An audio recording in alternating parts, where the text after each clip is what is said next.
Aleanca për shqiptarët nuk ka pasur ftesë për të marrë pjesë në takimin e gjeshëm të partive të Vlen, në të cilin u diskutua që Vlen të bëhet një parti. Këtë e thot deputeti i Aleancës Krohuj Taravarit Halil Snopçe, i cili theksoi se nuk e di se çfarë vendimi ka marrë kryesia e Vlen në mbledhjen e gjeshme. Thot se vazhdon të mbetet koordinatori i grupit parlamentar të Vlen deri në momentin kur të ketë kërkesë zyrtare në kuvend nga pjesa tjetër e deputetëve për ndarje.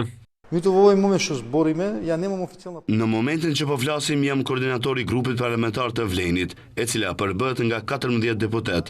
Megjithatë, në çdo moment mund të ndryshoj edhe pas 5 minutash. Nuk e di, gjithçka varet nga vendimi i tyre. Nuk e di çfarë vendimi kanë marrë dje dhe nuk e di nëse kanë bërë kërkesë deri te kryetari i kuvendit për t'ia treguar vendimin e tyre. Duhet i drejton kryeparlamentarit me 9 nënshkrime se kanë formuar grup të ri parlamentar dhe me autorizim nënkuptohet se pastaj ne do të veprojmë si grup i veçantë parlamentar.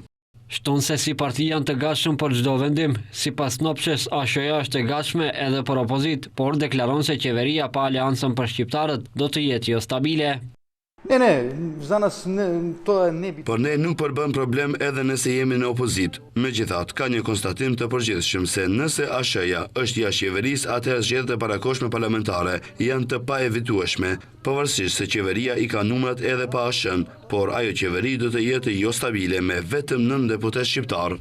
Përndryshe, 3 parti që përbën koalicionin Vlen, mbrëm janë takuar dhe pas takimit deklaruan se është marrë vendimi për nisjen e shkrirjes së 3 partive në një parti të vetme në logo të Vlenit.